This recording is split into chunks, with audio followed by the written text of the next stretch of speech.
Have you ever looked at your paycheck, looked at your bills, and felt like you're just running in place? You're working hard, but you're not really getting ahead. Well, guess what? People felt the exact same way 6,000 years ago in Babylon, the richest city in the ancient world. But they figured something out, a set of secrets to building wealth that are just as powerful today. So let's crack open the treasury and see what we can learn. Now, this is the core idea, and it's actually incredibly hopeful. It says wealth isn't some big mystery. It's not about being lucky or being born into the right family. It's a system, and it's governed by simple, learnable laws that are just as real as gravity. So, where does all this wisdom come from? It's from a little book called The Richest Man in Babylon. It's basically a collection of stories, or parables, that feel like ancient myths, but they're actually super practical guides to getting your finances in order, all set in the bustling streets of the ancient world. The whole thing starts with a problem that I think we can all relate to. It's the problem of the lean purse, and that deep frustration that comes with it. So let me introduce you to our hero, a guy named Bansir. And listen, Bansir isn't lazy. He is a master of his craft, the best chariot builder in all of Babylon. He's literally surrounded by mind-boggling wealth every single day. But here's the catch. Even with all his skill, even with all his hard work, he's broke. Can you imagine that? He sees the city's richest citizens riding around in chariots he built while he can barely afford to feed his family. That feeling is just eating him alive. And eventually, that quiet frustration just boils over. He asked his friend this question, and it's not just a question, it's a rebellion. He's basically saying, I'm done with this. We work just as hard as the rich guys. Why aren't we wealthy too? And that's the turning point. Bansir and his friend decide they're finished with complaining. They're going to get answers from the one person who has them, Arkad, the richest man in the entire city. They figured he must have some secret, and they're going to find out what it is. So they go to Arkad, and he tells them, look, it's not one single secret. It's a system. He calls it the 7 cures for a lean purse. And the very first one he shares? Well, this one is the foundation for everything else. Let me translate that.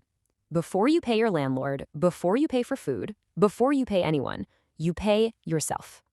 Arkad's big idea is that a part of everything you earn is yours to keep.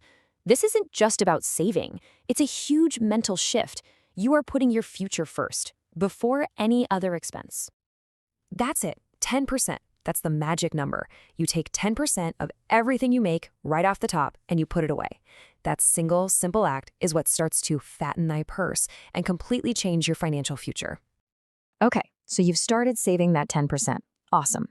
But now you have to do 2 things. You have to protect it, and then you have to make it grow. And that's where the next 2 cures come in.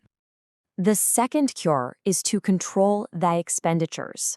In other words, you have to budget. You have to make a plan for your money so that your necessary expenses don't just expand to eat up your whole income. Then comes cure number 3, make thy gold multiply. And this is where the real magic happens. This is investing. This is putting your money to work for you. And Arkad explains this idea with this absolutely brilliant metaphor.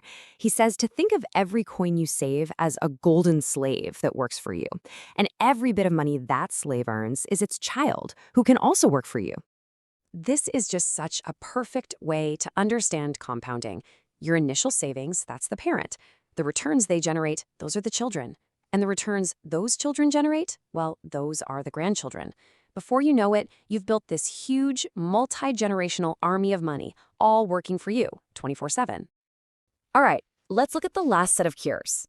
These are all about playing the long game, how to protect your growing army of money, and, just as importantly, how to increase your own power to earn more.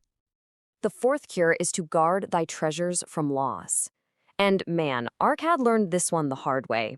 He tells this story about giving his entire first year of savings to a brickmaker named Asmor, who promised to go buy rare jewels. The problem? Brickmakers know about bricks, not jewels. Asmor got swindled and Arkad lost everything. The lesson? Get your advice from people who actually know what they're talking about.